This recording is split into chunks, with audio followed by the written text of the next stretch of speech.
Welcome to Aadya TV. నేను మీ journalist Arun. అంటే రాష్ట్ర ప్రభుత్వం ఏర్పడి 1 year గడిచిపోతుంది. సో ఇచ్చిన 6 గ్యారెంటీలు అమలైనయా లేదా, అంటే రైతు బంధు ఫుల్ క్లియర్గా ఈ రాష్ట్ర ప్రభుత్వం మాఫ్ చేసిందా లేదా అనే అంశాలపైన రాష్ట్ర బీఆర్ఎస్ యువ నాయకుడు గుమ్మడి సతీష్ మనతో ఉన్నాడు. అడిగి తెలుసుకునే ప్రయత్నం చేద్దాం. అన్న నమస్తేనే.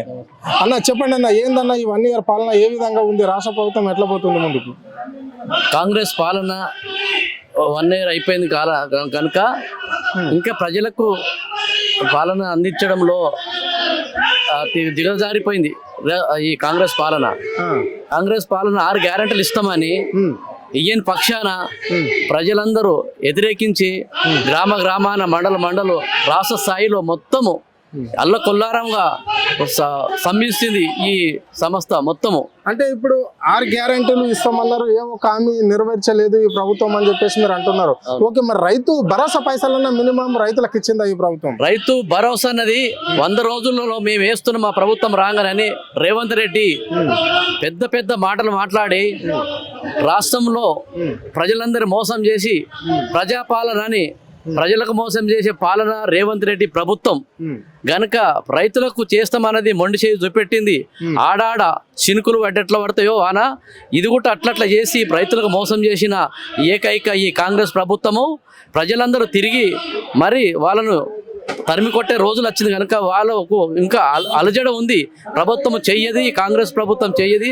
బీఆర్ఎస్ పార్టీ 10 ఏళ్ళు తెలంగాణ తెచ్చుకున్నాక కేసీఆర్ గారి నాయకత్వంలో కొత్తగా ఏ అంశాల మీద ఏ మేనిఫెస్టోలో పెట్టకుండా రైతులకు రుణమాఫీ అయినను, రైతులకు గిట్టుబాటు ధరలైనను అనేక రైతులకు మేలు చేసిన ఏకైక ప్రభుత్వం బీఆర్ఎస్ పార్టీ.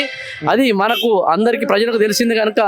అంటే సీఎం అంటున్నాడు ఏకకాలంలో 2 లక్షల రుణమాఫీ చేసింది ఈ తెలంగాణలో కాంగ్రెస్ పార్టీ, దేశంలో ఎక్కడ ఏ చేయలేదు అని చెప్తున్నాడు. దీన్ని కూడా ఎన్నికల మేనిఫెస్టోలో పెట్టకుండానే ప్రజలకు మేము దగ్గర అయిపోవడం చూసి పథకాలను అమలు చేస్తున్న దాన్ని చూసి బీఆర్ఎస్ నేతలు ఊరవలేకపోతున్నారు అని అంటున్నాడు. దీన్ని ఎట్లా చూడొచ్చు? మరి అది తప్పుడు ప్రచారం చేయడంలో ముందుగా పాలన చక్కగా నడవంది. దాన్ని వాళ్ళు ఏం చేయాలో ప్రతిపక్షం మీద బురద చల్లడమే ఒక నైతం నేర్చుకున్న ఈ కాంగ్రెస్ ప్రభుత్వము మంచి పద్ధతిలో నడవలేని పరిస్థితిలో ఉన్నది కనుక రాష్ట్రంలో ఏ రైతుకు ఏమీ ఇవ్వలేదు ఇంకా. మరి ఇంకా ఎక్కడిచ్చినామని వాళ్ళు ఎందుకు దానికి పితావు పలుకుతున్నారు అని ప్రజలంతా దానికి వ్యతిరేకిస్తున్నారు. దానికి మంచి పద్ధతి కాదు. ఇంకా రేవంత్ రెడ్డి గారు ఇకనైనా మీరు బుద్ధి తెచ్చుకొని ఈ రాష్ట్రంలో రైతులకు మీరు మేలు చేస్తారని ఈ రాష్ట్రం నుంచి బీఆర్ఎస్ పార్టీ మిమ్మల్ని ఎదిరించి అడుగుతున్నది. ఓకే, సో ఇప్పుడు మరి ఈ వృద్ధులకు వికలాంగులకు కొన్ని పెన్షన్స్ పెంపుతామని చెప్పేసి కాంగ్రెస్ పార్టీ చెప్పింది. మరి అవి అమలు అయినట్లన్నా మీ గ్రామాలలో?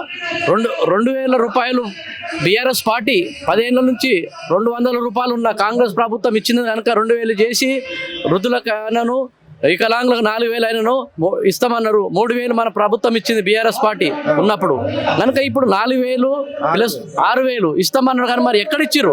అదే 2,000 అదే 3,000.